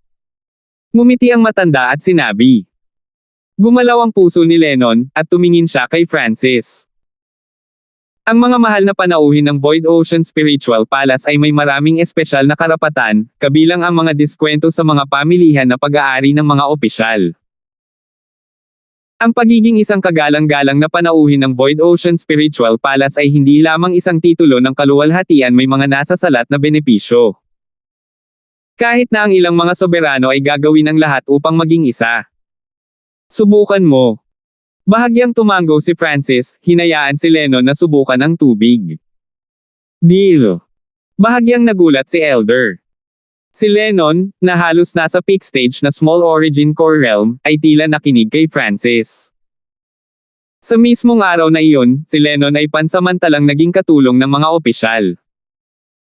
Para sa mga laban bukas, ang mga opisyal ay nagtipon ng 4 o 5 eksperto. Ang pinakamababang cultivation sa kanila ay ang middle stage na Small Origin Core Realm, ngunit ang kanilang tunay na battle power ay nasa late stage na Small Origin Core Realm. Sa ikalawang araw, dumating si Moyo sa arena na puno ng hangarin sa labanan. Inipon na ng mga opisyal ang kanilang kapangyarihan at handang pigilan ang sunod-sunod na tagumpay ni Moyo. Marami ring taya. Malaking halaga ang perang kasama. Matagal nang dumating ang Eternally Sealed Palace Lord sa kanyang purple and golden dragon robe. Palace Lord, ang mga laban ngayon ay magiging kapana-panabik. Magalang na sabi ng matanda. Ang Eternally Sealed Palace Lord ay mahinang tumango. Alam niya ang mga patakaran ng 100 panalo na hamon ng lubos na malinaw. Ayon sa pamantayan, pagkatapos manalo ang isa sa 50 laban, ang mga susunod na laban ay magkakasunod na laban na sunod-sunod. Simulan. Ikinaway ng hukom ang kanyang kamay. Nagsagupaan si Moyo at ang kanyang kalaban. Ang una niyang kalaban ay isang maliksi na babae na dalubhasa sa bilis. Ang kanyang cultivation ay malapit na sa late stage na Small Origin Core Realm, katulad ni Moyo. Shua! Isang maliksi na figure at isang multo ang kumislap sa ere at naging blur. Sa unang laban na ito, hindi man lang ginamit ni Moyo ang kanyang bloodline power. Ginamit lang niya ang bilis para labanan ang bilis. Flower Teleportation Figure Flash. Ang figure ng ginang ay nagsimulang mamulaklak na parang bulaklak habang ito ay naging 12 ng mga figure. Ang mga figure na ito ay kumislap sa buong arena at pinalibutan si Moyo. Boom! Boom! Boom! Sa tuwing makakabangga niya ang isa sa mga figure ng ginang ay madudurog ito, at kahit na matamaan pa niya ang tunay ay mapapalitan ito ng iba. Ang mga flower doppelganger na ito ay may kaugnayan sa tunay na katawan. Hindi ko makita ang totoo o peke, at anumang pinsala sa tunay na katawan ay maaaring baliwalain. Hindi mapigilan ni Moyo na mataranta. Shua! Shua! Boom! Lumilipad ang mga figure sa paligid niya, at sa tuwing magsasalpukan sila ay may lalabas na liwanag. Mukhang nagmula ang husay ng babaeng iyon sa malapit na two-star sektang Flower Palace. Kaya, ito ay isang diskarte mula sa Flower Teleportation through Bible. Maraming tao ang nakapansin sa kasaysayan nito. Medyo solemn na ang ekspresyon ni Moyo. Napakagulo na ng una niyang kalaban. Hehe. Kahit ang mga eksperto mula sa Flower Palace ay interesado sa mga diskarte sa Night Shadow Bloodline. Ngumiti ng matamis ang matanda. Kahit na hindi manalo ang ginang ngayon, magagawa niyang gugulin ang maraming enerhiya ni Moyo. Dark Night Moon Demon Sky. Isang malamig na liwanag ng buwan ang biglang lumitaw mula kay Moyo habang ang imahe ng isang demonyong may 4 na pakpak ay nabuo sa kanyang likuran. Sa ibabaw nito ay may madilim na buwan. Boom! Ibinuko ni Moyo ang kanyang mga braso, at ang sinaunang kapangyarihan ng buwan ay bumuo ng mga sinag ng liwanag. Basag! Ang mga kalapit na figure ay agad na nabasag. Bam! Pinunasan ng ginang ang dugo sa sulok ng kanyang bibig habang siya ay pasuray-suray na paatras ng 12-dosenang yarda at inamin ang pagkatalo. Sa katunayan, karapat-dapat sa Night Shadow Bloodline. Madali siyang lumaban sa mga teknik ko. Kung hindi dahil sa gusto niyang iligtas si Truyuan, baka hindi ako ang katapat niya in terms of speed. Hindi nakaramdam ng pagkatalo ang ginang matapos matalo. Pagkatapos ng lahat, ang Night Shadow Bloodline ay may mahabang kasaysayan na maaaring masubaybayan pabalik sa panahon ng 10,000 ancient races. Ilang laban pang lumaban si Moyo matapos matalo ang ginang. Ang pangalawang kalaban. Ang pangatlong kalaban. Lahat ng nakaharap niya pagkatapos ay hindi mas mahina kaysa sa ginang. Lalo lang lumakas ang kanilang battle power. Ang ikalimang kalaban ay isang late stage na small origin core realm. Ang isang ito ay tinatawag na Lennon at gustong maranasan ang Night Shadow Bloodline. Isang scholar na kabataan ang lumitaw sa arena. Ang ika-6 na kalaban ay si Lennon. Napakalakas ng kalaban. Ang kanyang cultivation ay halos nasa tuktok na small origin core realm. Nagkaroon ng talakayan ang mga tao, at ang ekspresyon ni Moyo ay solemn na habang ginagamit niya ang kanyang bloodline technique ng walang pag-aalinlangan. Walang kadiliman sa kalangitan. Ang figure ni Moyo ay sumanib sa kadiliman sa malapit. Ham! Si Lennon ay nakatayo sa kadiliman at naramdaman ang kanyang sentido na humihigpit. Shua! Si Moyo ay sumanib sa kadiliman. Maaari na siyang magpakita kahit saan. Sa loob ng Void Sky Darkness, ang bilis ni Moyo ay maihahambing kay Grandmaster Yin Kong. 7-star Heaven Slaughtering Technique. Ipinatawag ni Lennon ang kanyang Earth Grade Sword, at ang mga meteorite ay tila nahulog mula sa langit. Gumamit siya ng malawakang pag-atake kaagad. Sa Void Sky Darkness, ang katawan ko ay parang liwanag ng buwan. Anumang pinsalang natanggap ay nababawasan ng kalahati. Malamig na tumawa si Moyo. Ang kanyang figure ay madaling lumipad sa Void Sky Darkness, at siya ay lilito kung saan ang mga sword beam ay pinakamahina at haharangen sila doon. Walang bakas na madilim na gabi. Isang misteryosong aura ang bumaril kay Lennon. Gumamit lang si Lennon ng malawakang pag-atake, kaya medyo mahina ang kanyang depensa. Bahagya niyang napigilan ang mga pag-atake ni Moyo. Boom! Boom! Isang madugong sugat ang naiwan sa likod ni Lennon. Sword Star Beams. Sigaw ni Lennon habang siya ay bumaling mula sa opensa patungo sa depensa. Isang sinag ng sword light ang lumitaw, at ang sinag na ito ay maaaring protektahan ang katawan o lumipad sa hangin at umatake. Ang labanan ay napakatindi, ngunit mula simula hanggang wakas, si Lennon ay pinigilan. Makalipas ang 20 galaw, may naiwan na maliit na marka sa lalamunan ni Lennon at inamin niya ang pagkatalo. Bagamat siya ay natalo, si Lennon ay naging dahilan upang si Moyo ay gumugol ng maraming enerhiya. Ang iba pang mga eksperto ay lumitaw din pagkatapos, at lahat sila ay may kakaiba at kakaibang mga diskarte na naging dahilan upang lumaban ng todo si Moyo. Ang mukha ni Moyo ay maputlang puti. Gumamit siya ng maraming Trueyuan pagkatapos ng ikapitong labanan. Sa sandaling ito, nagamit na niya ang 60 hanggang 70% ng kanyang bloodline power at Trueyuan. Ang ika-8 at ika-9 na kalaban ay parehong napakalakas. Mas makapangyarihan pa sila kaysa kay Lennon.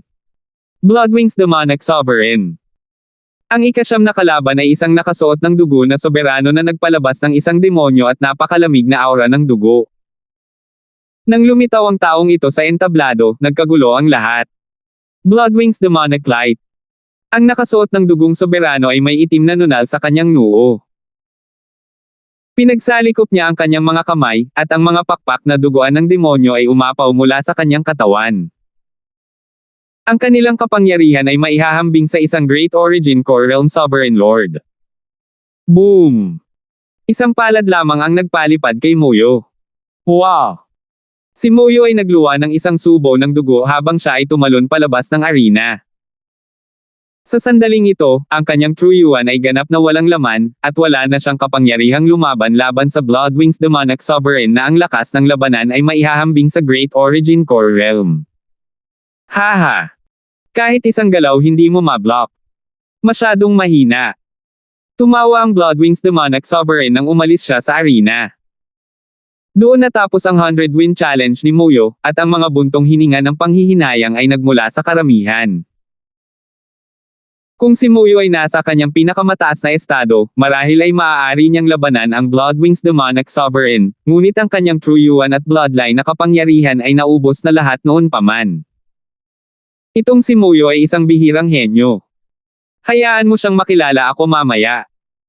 Ang Eternally Sealed Palace Lord ay nagsabi sa mababang tono.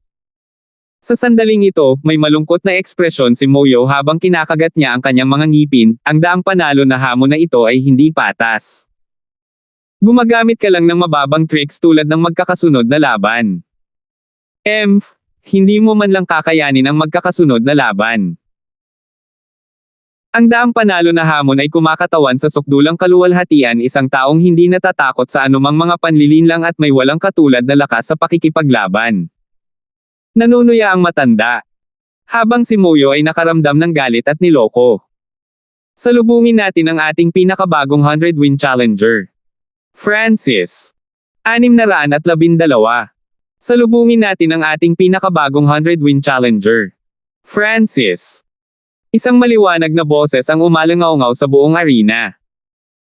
Dahil sa pagkatalo ni Moyo, medyo madilim ang kapaligiran, ngunit ang lahat ay biglang nayanig sa boses na ito. Ang isa pang naghahaman ay lumitaw sa lalong madaling panahon. Maraming eksperto ang nagulat. Ang hindi patas na pagkatalo ni Moyo ay hindi sapat para pigilan ang challenger na ito. Higit pa rito, direktang sinimulan ng bagong challenger na ito ang hamon pagkatapos matalo si Moyo. Nangangahulugan ito na ang kanilang lakas ay dapat kasing lakas ni Moyo. Francis. Wala pang narinig tungkol sa kanya. Anong uri ng tao ang magiging bagong challenger na ito? Ang kapaligiran sa arena ay muling lumiwanag, at ang mga tingin ng karamihan ay naging umaasam. Ang isang figure sa Small Origin Core Realm ay dahan-daang lumakad papunta sa entablado.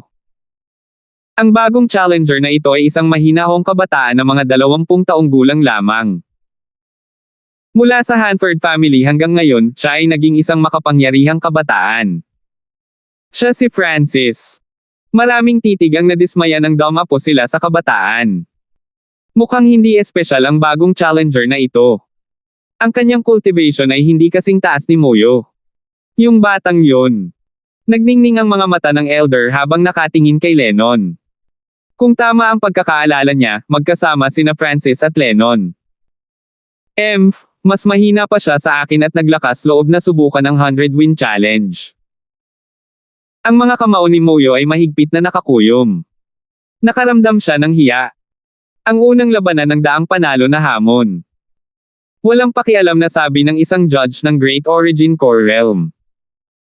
Sa sulok, si Moyo ay nakamasid ng may malamig na tingin. Nais niyang personal na masaksihan ang pagkatalo ng challenger na ito bago umalis. Zizi, ang brat na ito ay nasa mga unang yugto pa lamang ng Small Origin Core Realm. Isang himala kung makakapagtagal siya ng higit sa 4 o 5 laban. Ang mga talakayan sa malapit ay eksakto kung ano ang iniisip ni Moyo. Sa entablado, ngumiti si Francis, ang kaluwalhatian ng daang panalo na hamon ay kukunin ko. Katawa-tawa. Maraming nanunood ang nagmulat ng kanilang mga mata, at ang mukha ni Moyo ay kumaibot. Saan kaya nakuha ng brat na ito ang tiwala niya? Ito ay isang kahihiyan lalo na para sa isang tulad niya na natalo na. Hehe, brat. Kung hindi ka manalo ng 10 laban, hindi mo na maibabalik ang entrance fee. Tumawa ang matanda. Sa sandaling iyon, hinarap ni Francis ang kanyang unang kalaban. Anak, hayaan mong makipaglaro sa iyo ang manunood na ito. Isang Small Origin Core Realm na nasa katanghaliang gulang na lalaki ang pinagdikit ang kanyang mga palad habang siya ay lumabas sa entablado na may mapaglarong ekspresyon. Ang nasa katanghaliang gulang na Small Origin Core Realm ay isang manunood na umabot sa maagang yugto ng Small Origin Core Realm, katulad ni Francis. Ang mga unang yugto ng daang panalo na hamon ay karaniwang binubuo ng mga manunood, at ang mga opisyal ay hindi masyadong mahigpit sa mga bagay sa puntong ito. Hanggat ang isa ay hindi nanalo ng 50 laban, hindi nila itaas ang atensyon ng mga opisyal. Simulan. Ikinaway ng hukom ang kanyang kamay. Tumawa ang nasa katanghaliang gulang na sovereign at hinagis ang isang simpleng kamao kay Francis, at naging sanhi ito ng pag-ungol ng Heaven Earth Yuan Chi. Kung ang kamao na ito ay itinapon sa isang kontinente, magagawa nitong sirain ang isang bundok, ngunit ito ang Void Ocean Arena. Ang mga pag-atake ng bawat uri ay pinaghigpitin. Bam! Ang pag-atake ng nasa katanghaliang gulang na sovereign ay hindi nakuha, at ang kanyang katawan ay nanlamig habang siya ay pinalipad. Anong nangyayari? Ang nasa katanghaliang gulang na soberano ay walang nakitang anuman bago siya itinapon palabas ng arena. Flop! Ang nasa katanghaliang gulang na soberano ay nagluwa ng isang subo ng dugo pagkalapag sa lupa. Agad na tumahimik ang arena, at ang mga ngiti ng panunuya sa mga ekspresyon ng mga manunood ay natigil. Hu! Dahan daw ang bumuga ng hangin si Francis sa kanyang kamao habang siya ay lumapag sa lupa. Ganito lang natapos. Ang bilis. Maraming manunood sa wakas ay bumalik sa realidad. Karamihan sa kanila ay hindi man lang makita kung paano gumalaw si Francis, at ang puso ni Elder na may pulang damit ay tumalon. Mukhang malakas nang nag-charge ang bagong challenger na ito. Sa pag-iisip kung paano tila nakinig si Lennon sa mga utos ng kabataang ito, ang puso ng nakapulang nakasuot na Elder ay bahagyang nabagabag. Sa gitna ng tinitingalang bisitang nanunood ay nakatayo. Puro pisikal na lakas ang suntok na iyon. Ang katawan niya ay parang higanteng hayop. Bulong ng Eternally Sealed Palace Lord. Dahil ito ang daang panalo na hamon, ang hitsura ni Francis ay nakakuha ng atensyon ng Panginoon, at nagulat siya sa maraming tao. Ang pangalawang laban. Ikinaway ng hukom ang kanyang kamay. Whoosh! Lumipad palabas ang isa pang manunood. Ang bagong dating ay isang lalaking payat na matalas ang aura, na para bang nakalaban sa maraming laban. Kahit na siya ay nasa maagang yugto rin ng Small Origin Core Realm, ang kanyang lakas ay halatang mas malakas kaysa sa nasa katanghaliang gulang na sovereign. Nangunguna sa Tigre Flying Sky. Ang payat na figure ng lalaki ay kumikislap nang siya ay naging kasing liksi ng isang leopardo at bumaril patungo kay Francis ng kasing bilis ng kidlat. Halata na ang payat na lalaking ito ay dalubhasa sa bilis. Boom! Isang malakas na pagsabog ang tumunog sa pagitan ni Francis at ng payat na lalaki. Si Francis ay walang ginawang senyales ng pag-iwas habang inilabas niya ang kanyang kamao. Sa sandaling ibinato ang suntok, isang nakakatakot na aura ng isang sinaunang mapanglo na hayop ang tila lumitaw mula sa katawan ni Francis. Pakiramdam ng lalaking payat ay hindi makahinga. Boom! Nabali ang braso ng payat na lalaki, at pinalipad siya habang umuubo ng dugo. Panalo sa isang galaw. Napuno ng talakayan ang arena. Bagamat hindi nagpakita si Francis ng labis na lakas, nakakagulat na talunin ang iba sa parehong cultivation sa isang brutal na galaw lamang. Ang katawan ng brat na ito ay tila naglalaman ng isang sinaunang kapangyarihan ng bloodline na malamang na malapit sa pagkakaroon ng 10,000 ancient races. Ang sorpresa ay lumitaw sa mga mata ng eternally sealed Palace Lord. Naramdaman niya na ang bloodline aura sa loob ni Francis ay mas dalisay kaysa kay Moyo. Ang ikatlong laban. Hinarap ni Francis ang laban pagkatapos ng laban. Bam! Isa pang simpleng suntok ang nagpalipad sa kalaban. Sa simula, ang mga manlalaban ay pangunahing binubuo ng mga early stage na Small Origin Core Realms at Middle Stage Small Origin Core Realms. 3 sunod na panalo. 4 na sunod na panalo. 5 sunod na panalo. Ang bilis ng pagkapanalo ni Francis ay mas mabilis kaysa kay Moyo noong ang huli ay nasa yugtong ito. Napakabilis at nakakatakot na kapangyarihan. Madali niyang dinudurog ang mga nasa parehong cultivation. Si Moyo ay bahagyang natulala. Ang bilis na ipinakita ni Francis ay mas mabilis pa kaysa sa kanya noong hindi niya ginamit ang kanyang bloodline power. Higit pa rito, hindi lang mabilis si Francis. Nakakatakot din ang kanyang katawan at pisikal na lakas. 7 sunod-sunod na panalo. 8 sunod-sunod na panalo. 9 na sunod-sunod na panalo. Hindi nagtagal ay hinarap ni Francis ang kanyang ika-10 labanan. Hayaan mo akong lumaban.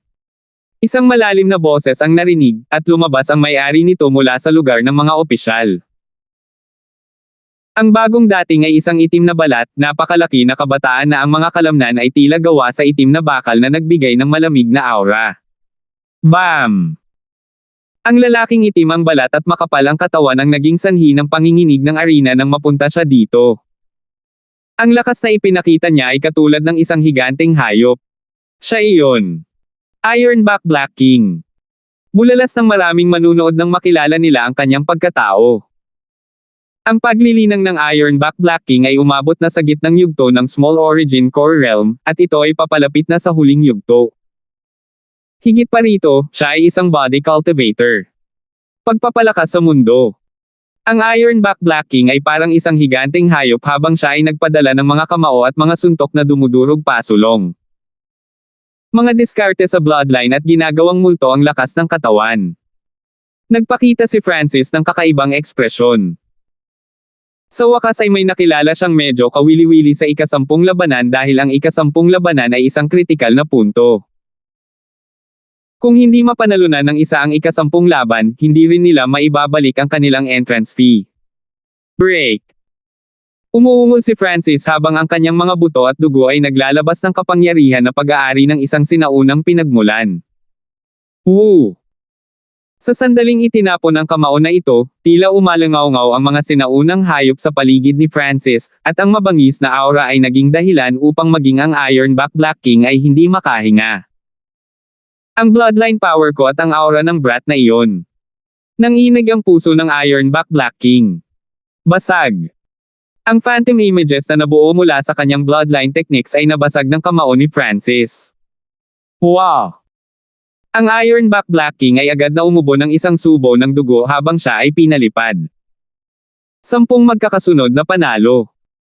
Hindi pula ang mukha ni Francis at hindi rin tumibok ng mabilis ang kanyang puso. Hindi siya gumamit ng kahit anong true yuan o kahit anong bloodline power.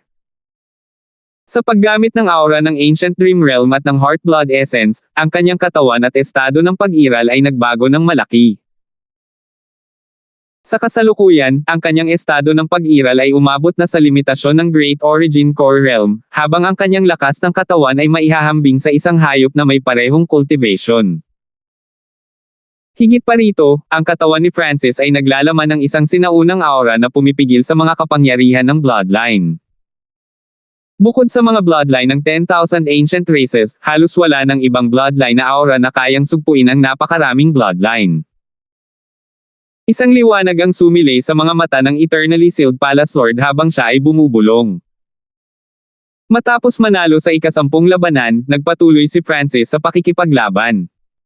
Tutal, wala pa siyang true yuan na ginagamit. 11 sunod-sunod na panalo. 12 sunod-sunod na panalo. 15 sunod-sunod na panalo. Ang record ng panalo ni Francis ay patuloy na tumaas, at lahat ng kanyang mga kalaban ay pinalipad ng isang kamao habang ang kanilang mga bloodline na kapangyarihan ay pinigilan. 20 sunod-sunod na panalo. Ang arena ay sumabog sa talakayan.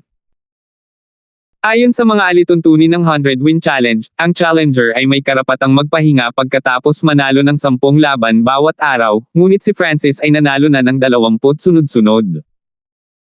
Ang nakakatakot pa ay hindi man lang namumula ang mukha niya o kung ano man.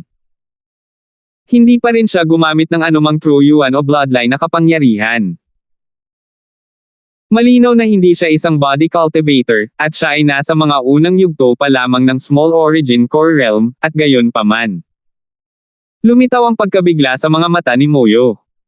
20 tagumpay sa unang araw ang kanyang nakamit.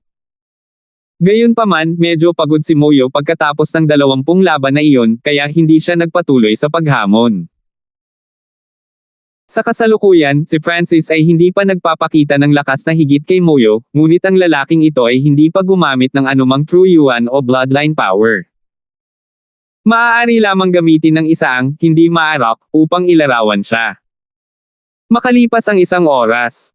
Bam! Inilabas ni Francis ang isang malabong purple na kamao na nagpalipad sa isang late stage na Small Origin Core Realm expert. Hua! Nagkagulo ang arena. 30 sunod-sunod na panalo. Bahagyang natigilan ang hukom sa kanyang pag-anunsyo. Ang kabataang ito ay gumamit lamang ng kaunting true yuan sa 30 laban. Kung magpapatuloy ito, siguradong makakapanalo siya ng 100 sunod-sunod na laban. Dahil sa kakulangan ng mga kalaban, ang daang panalo na hamon ngayon ay titigil. Ang nakapulang nakasuot na elder ay ikinaway ang kanyang kamay at itinigil ang hamon. Malungkot ang kanyang ekspresyon. Sobrang lakas ng brat na ito kaya kailangan niyang mag-isip ng plano para bukas. Salamat po at sinamahan ninyo ako, ingat lagi mga master.